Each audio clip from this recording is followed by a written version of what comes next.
L'info du Grand Lille en continu, Louis Caillet. Avec Grand Lille TV, il est 18h. Merci à celles et ceux qui nous rejoignent. On commence, comme vous le savez, par un point rapide sur votre météo. Et un temps plutôt agréable en cette fin de journée. Fini le voile nuageux bien présent hier. Vous voyez plutôt sur ce radar des pluies, pas de précipitations à prévoir pour les prochaines heures. Un ciel clairement sec et dégagé pour ce début de soirée. Et des maximales actuellement comprises entre 6 et 9 degrés. Clairement au-dessus des moyennes de saison. Rapidement, le mercure, lui, devrait chuter d'ici quelques dizaines de minutes pour atteindre les 4 à 5 degrés en début de soirée. On fera le point complet juste après ce flash info.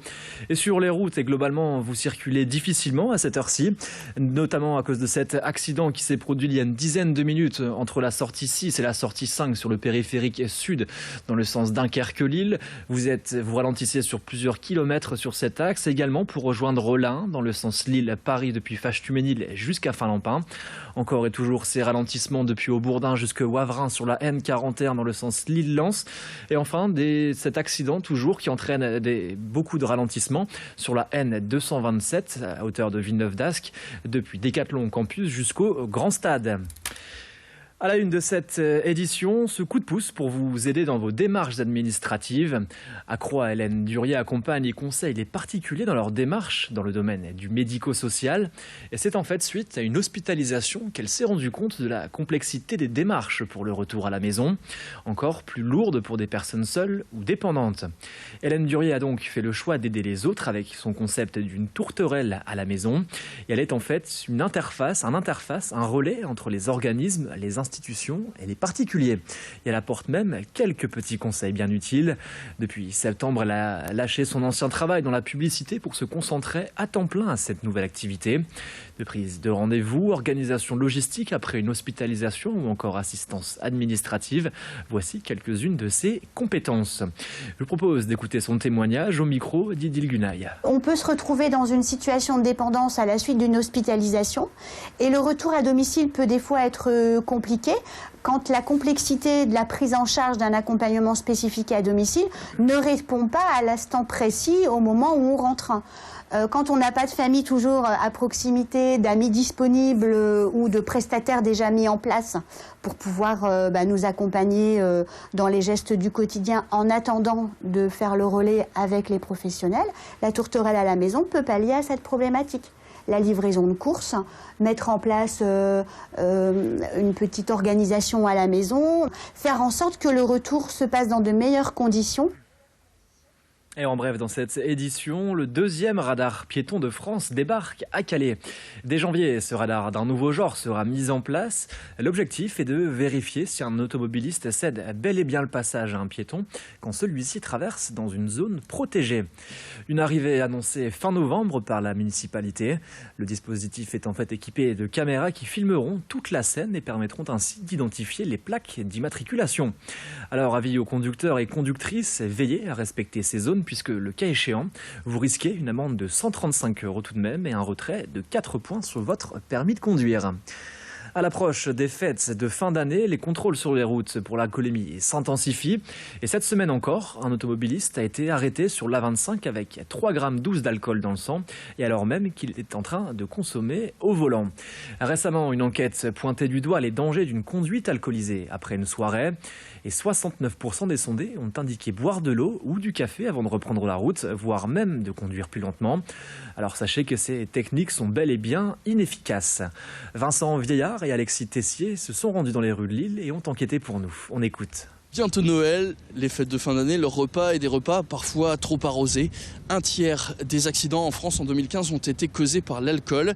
Et dans les Hauts-de-France, ce sont 28% des habitants qui ont répondu à une enquête menée par les associations Prévention routière et Attitude Prévention. 28% des habitants des Hauts-de-France, donc, qui ont déjà conduit avec plus de 0,5 g d'alcool dans le sang. Une tendance qu'on a pu vérifier devant Euralille. Ça m'est arrivé mais il y a longtemps. D'accord. Parce que maintenant, je joue plus à ça. Je pense que plus jeune, on n'a pas forcément conscience du danger qu'on cause à soi-même, mais surtout aux autres. Jamais. Jamais ? Jamais, non. Jamais d'alcool ou jamais de conduite ? 2 verres maximum, c'est tout. Moi, j'ai eu le permis il y a seulement 5 jours. Vous l'avez pas encore fêté ? Non, je ne l'ai pas encore fêté et surtout, je compte pas le perdre immédiatement. Donc, j'attendrai au moins d'avoir les points plus un jeune conducteur. Il y a beaucoup d'accidents dus à ça. Et je cautionne pas du tout ce genre ce genre d'acte. Dans les Hauts-de-France, selon cette même enquête, ce sont 83% des habitants qui craignent un accident causé par un autre conducteur alcoolisé. Alors il y a parfois bien sûr des solutions, dormir sur place, diminuer sa consommation d'alcool ou encore profiter d'un taxi, d'un transport en commun ou encore du fameux SAM. Et vous, quelle est votre astuce ? Ça arrive beaucoup que je rentre de soirée à pied ou en taxi ou autre, ou quand on a un SAM dans le groupe, ou même de faire ça moi-même. Je sors pratiquement plus chez des amis pour festoyer. Donc voilà, si on veut faire ça, on le fait à la maison. De toute façon, moi je suis pas lilloise et à Lille, il n'y a pas besoin de la voiture. On peut rentrer c'est des distances assez courtes, donc on peut rentrer à pied, on peut rentrer en métro. Généralement, je dors chez la personne qui fait la soirée ou par exemple quand on fait des soirées avec l'école sur l'île, on prend la navette. Je prendrai un SAM si c'est possible ou je rentre à pied. Vous connaissez un SAM ? Ça peut arriver, j'ai ma femme. C'est votre femme ? Mais ma femme peut avoir bu aussi. Allez, on reste dans le contexte des fêtes. On évoque à présent cette foire au vin dans les locaux du Secours populaire à Lille. Ce soir, une grande vente est organisée pour permettre de récolter des fonds. Et pour cela, les viticulteurs présents se sont engagés à réserver 40% des recettes à l'association. L'argent doit servir pour acheter des cadeaux aux familles logées dans les hôtels en raison de la trêve hivernale, mais également, pour la première fois, les personnes en centre d'accueil et d'orientation suite au démantèlement de la jungle de Calais. Une très belle initiative qui prend de plus en plus d'ampleur, car chaque année, les recettes augmentent et sont même doublées d'une année à l'autre. En 2015, le chiffre d'affaires était de 200 000 €, dont 40% donc étaient reversés au Secours populaire. Je vous propose d'écouter le secrétaire général du Secours populaire, Jean-Louis Calins, au micro de Xavier Silly. Le département du Nord, par exemple, il représente à lui tout seul 10% de l'activité du Secours populaire national. Alors, mais pourquoi ça s'explique ? Parce que la terre du Nord et du Pas-de-Calais, on va le dire aussi, ce sont des terres de solidarité, des terres où il y a eu des métiers difficiles, il y a eu le textile, la sidérurgie, les mines, pas oublier, où il y avait besoin, même en travaillant, il y avait besoin beaucoup de solidarité entre les ouvriers. Ce qui fait qu'aujourd'hui, la solidarité est une tradition dans cette terre du Nord-Pas-de-Calais. Donc, plus facile à organiser, et quand on appelle, quand on a besoin, eh bien, il y a beaucoup de volontaires qui disent « Moi, je suis d'accord, je viens, je donne un coup de main ou je fais un don ». Allez, c'est la fin de ce journal. Tout de suite, on fait le point complet sur vos conditions météo avec Clotilde Leguévac et vos conditions de circulation tout en temps réel. Belle fin de journée à toutes et à tous sur Grand Lille TV.